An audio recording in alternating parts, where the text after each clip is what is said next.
A friend of mine told me about it. A book, a young adult book, about a girl who became anorexic. I went to the local library and checked it out. Pink cover with the Barbie doll sprawled across it. Looks naive enough if you're 15, which I was, maybe not even. Ad Klot, it was called, which in Hebrew means to the end. Its heroine, Edna, which in Hebrew is a classic nickname for a cow, was anorexic. And she was a proud anorexic. Anorexia to her was more than a disorder. It was a lifestyle choice. It was a noble trait. It was a special skill to hone and perfect.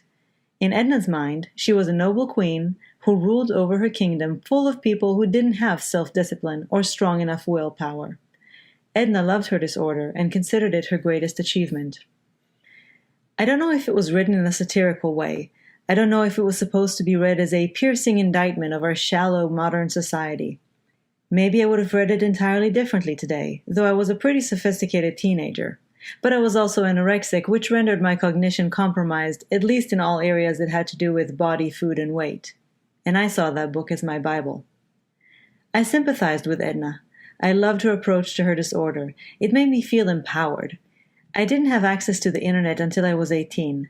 I had never even heard about referring to my disorder using the Anna nickname. The closest I got to that idea was when I heard the names of the fish in the eating disorders ward where I was hospitalized. We had 4 of them, Anna and Rexy, Bully, and Mia. Long before Pro Anna, there was Ad Klot, for me anyway. To the End, a piece of real literature by a well-known author, written for young adults, and carried by my small-town local library. A piece of real literature that was my first introduction to the idea that my anorexia was not a disorder, but a frame of mind, a goal to aspire to, a way to distinguish myself, a choice. I'm Liron Cohen. I'm Karin Eli. And we are changing the conversation about eating disorders.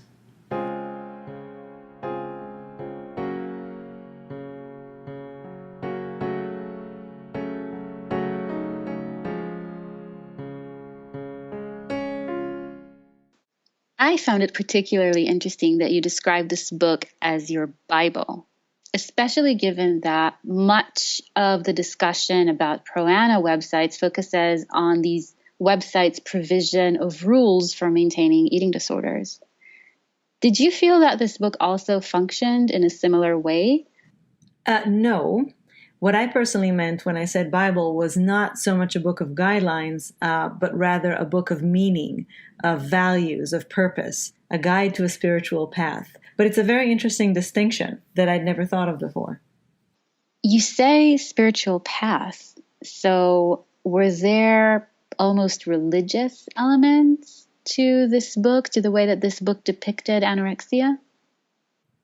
I didn't feel that it was talked about as a religion or in any kind of way that resembled religion. What I felt that it did was, again, this feeling of an exclusive club. In this book, it was more about the anorexia as a way to prove a certain type of superiority. And you said you found that empowering. The reason that I found it empowering at the time was because it took something that everybody had told me was an illness, a weakness, a problem, a disease. It took something that had a lot of bad connotations around it, and it put a different spin on it where I was the one actually doing something that other people just didn't have the power to do. I was special. I was unique. It gave me meaning. It also made me feel that my disorder was bigger than me, that I was part of a larger community, a culture almost, a society, a sisterhood. And so it made me feel less isolated and less sick and more empowered with meaning and purpose in a whole society around me of people like me. It's a feature of eating disorders that they tend to be very socially isolating. So for a teenager in the midst of anorexia, it makes sense that you'd want to feel like you were not alone. We had recently talked in a previous episode about existential fears and suffering, and thinking that you have control over something and that you are actually not the other in society, in the sense of the outcast, the incompetent, the incapable, the scared little girl who will never make it in life, to have a sense all of a sudden of, wait a second, maybe what I'm doing has a meaning. Maybe it shows how powerful I am rather than how weak I am. I think that was something that I was craving mentally and emotionally. Do you remember when this feeling of empowerment changed, when you began to view the book's messages differently?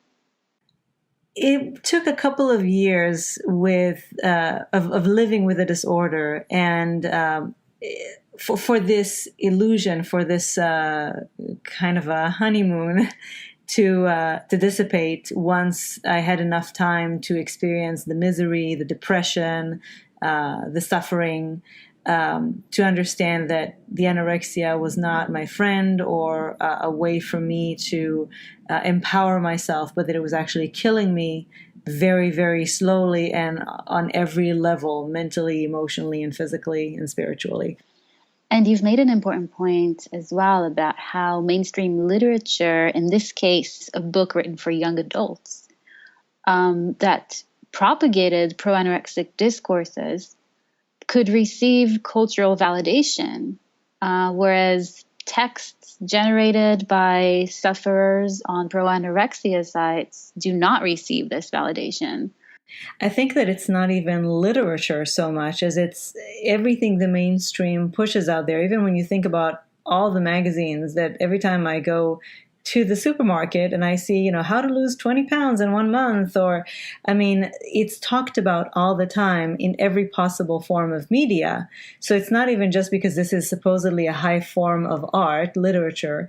It's really everywhere, and it's accepted, and is a question of whose voice is valid. We touched on it in our first 2 episodes.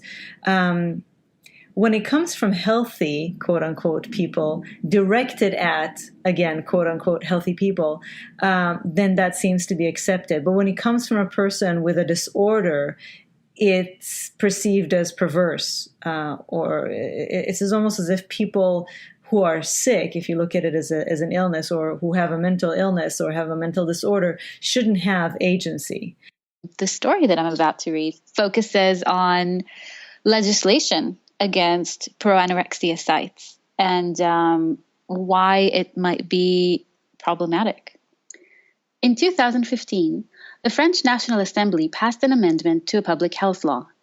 The amendment criminalized the dissemination of information that glamorizes extreme thinness and encourages people to take dangerous measures for weight loss, with a proposed punishment of a year in jail or a €10,000 fine.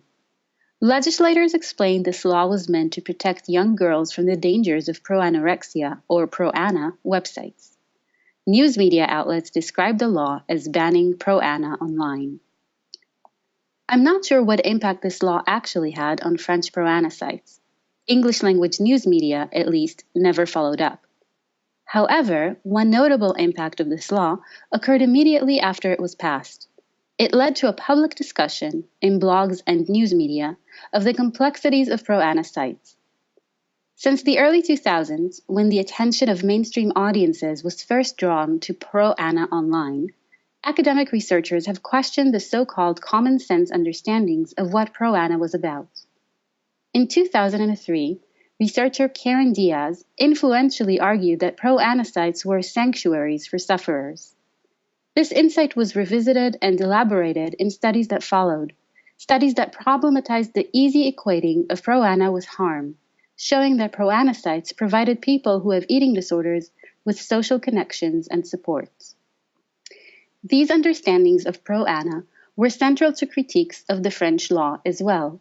By policing pro-ana websites, critics argued, this law would risk criminalizing vulnerable people who share their experiences online, casting them as dangerous to others rather than recognizing their seeking support for themselves. Additionally, as law scholars Thomas Fitzgerald and Marilyn Bromberg suggest, legislation targeting pro-ana might criminalize content images, weight loss tips, body negative messages, to which the general public is exposed every day through mainstream outlets. The targets of this law, it seems, are not just pro-anorexic images or messages, but also, and perhaps mainly, marginalized voices and spaces. I find this story quite mind-boggling because just this blatant discrimination, when we know that these articles, these voices, everywhere we turn, ads, runways, they're all giving us these messages that supposedly are being criminalized, but we know that they're only targeting a certain very, very small section of the population. I know, however, since I remember my first experience with Pro-Ana, and it was the first time I had internet access, which was already when I was in recovery. And so I didn't actually look for a Pro-Ana site. I just kind of stumbled on it. I kind of stumbled onto one, and I was quite horrified by the messages, by the images, and so I never went back to Pro-Ana websites. And my understanding of these websites was also shaped by the media, and probably was very similar to the general public attitude toward Pro-Ana. But you introduced a completely different outlook, and I know that to many people, thinking about Pro-Ana websites in any kind of positive way is extremely controversial. So I would love it if you could elaborate more about that. First of all, I wanted to say that obviously your reaction is, of course, absolutely legitimate. And many people with eating disorders don't visit Pro-Ana sites. They don't like these sites. And some people with eating disorders even support banning Pro-Ana sites. So it's definitely not a universal experience for people with eating disorders, but research does show that for some people with eating disorders, Pro-Ana sites are resources for support and for friendship. And yes, there is an element of discrimination and hypocrisy in singling out Pro-Ana websites as triggering eating disorders when diet tips and airbrushed images that celebrate thinness saturate our everyday media landscapes.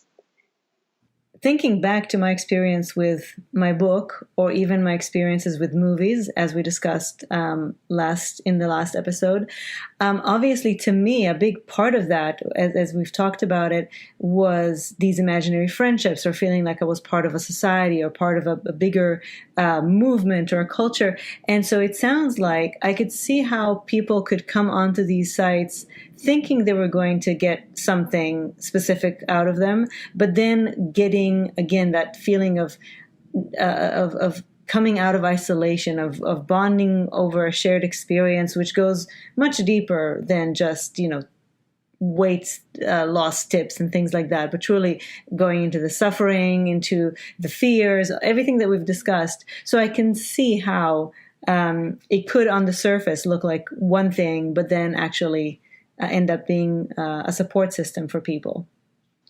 I think in the news media, there is a tendency to fixate on the tips and tricks elements of Pro-Ana sites or the images shown on Pro-Ana sites without considering that larger context and without really placing this within the greater experience of eating disorders, which, as you said, is often very isolating. And what happens is this fragmentation misses the whole picture, which also involves those elements of friendship and support.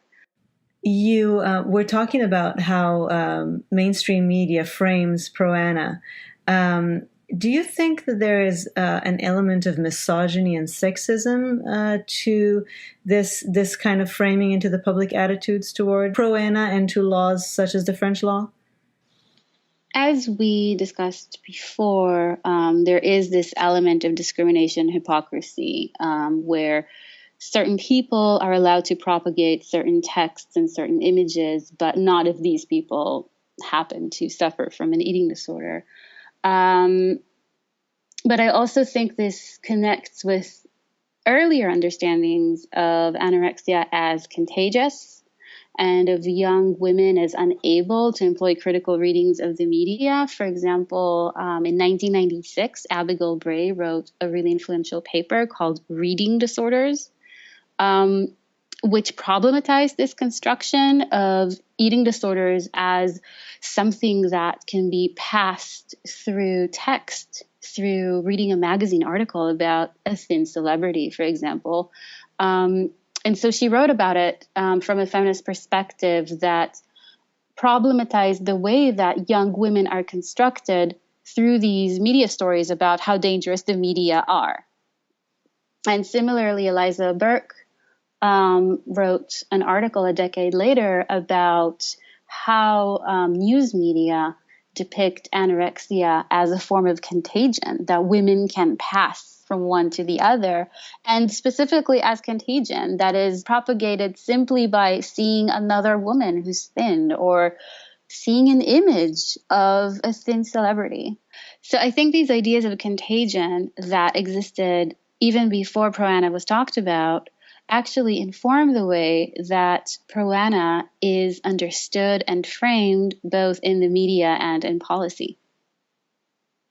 The idea of contagion could be much truer to these insidious, subtle, both implicit and explicit messages that we receive constantly all day long about how we should feel about our body and our weight and our looks from the media and from society, much more than other people with eating disorders. Do you think that this is something that targets women or patients? In other words, is this policy, do these attitudes, do they single out women as a group, or do they single out people with mental illnesses as a group, or is it a combination of both? So when the French policymakers who passed this law were challenged about their decision, they said that the law will distinguish between sufferers who are posting on these sites and other people who are running these sites and propagating these messages. So they claimed that they weren't going to prosecute people with eating disorders. But I think that what the law does convey is that certain spaces are dangerous, and these spaces happen to be those generated by and frequented by people with eating disorders. I'm not sure we can say that the law necessarily goes after women or goes after people with mental health difficulties, but I think the law specifically targets people at that intersection of age, gender, and disorder. In other words, in these understandings of pro-anorexia, there is a sense that some people are perpetrators and some people are victims. And so whichever way you look at it, what ends up happening is that people with eating disorders, in this case, imagined to be mostly young women with eating disorders, are depicted either as propagating eating disorders and thereby putting other young women at risk, or as consuming these messages and thereby being at risk and needing to be protected. I did for a while go on message boards, all sorts of support groups online, which I found mostly helpful. Yes, there were some problems with triggers and such that we had to along the way kind of figure out how we deal with. But my question is, since safe spaces for support can exist without this kind of a gateway, which is the tips, the tricks, the supposed advocating for a lifestyle choice, why do you think that is necessary for a safe space to exist? Why can't it just be a support group, for example? Why does it have to be to start off as a website that advocates for eating disorders and then become a safe space? Or is there a difference? Well, I think that for a website to provide that sociality that people seek, it doesn't necessarily have to start out with pro-ana messages, and there are quite a few supportive websites out there that do not include these messages or images and that expressly oppose them. But I think that for some people, it's the combination that they seek out at a particular time in their lives, at a particular stage in their disorders. So it responds to a need. And actually, my friend and colleague, anthropologist Anna Levis, conducted long-term research on people's experiences of pro-ana, both in clinical settings and online. And she has found that people with eating disorders who go to these sites experience the images posted on the sites as legitimizing and as confirming the eating disorder they already have. So it's not like people go there to acquire an eating disorder. It's more a way of being, as she says, in stasis with one's own existing eating disorder. So we talked about contagion and recruiting. How exactly do they think pro-ana websites recruit people if you have to already have this idea of I'm going to look for a pro-ana website in order to get on a website? Why do they think, people with eating disorders don't advertise, they're just there. So you have to go search for them. Yes, and many pro-ana sites also feature warnings. Some pro-ana sites actively try to discourage people who don't have eating disorders from reading the content or looking at the content on the site. So as I mentioned before, Anna Levis has conducted long-term research on pro-ana, and she's also analyzed how the news media approach pro-ana. And something really interesting that she found was that media depictions of pro-ana actually risk propagating the dangers that they speak of.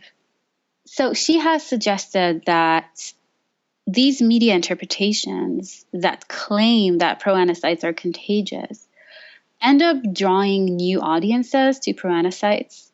And so these audiences, in turn, engage with these sites through posting comments and pictures, for example, in ways that correspond with these media depictions and reshape pro-ana sites to match media framings of what pro-ana is and does. So in other words, when news media warn of the dangers of pro-ana, they might actually inadvertently drive young women to these sites because they're interpreting pro-ana as promoting weight loss and thinness rather than as spaces for people with eating disorders to commune with other people with eating disorders and to hold on to an existing eating disorder that they feel is essential for their lives at that moment.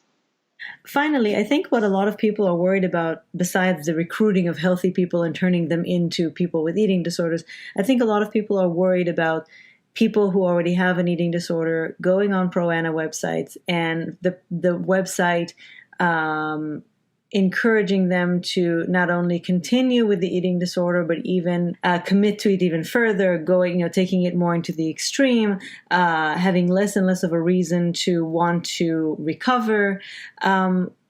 What do you or anthropology in general say to that?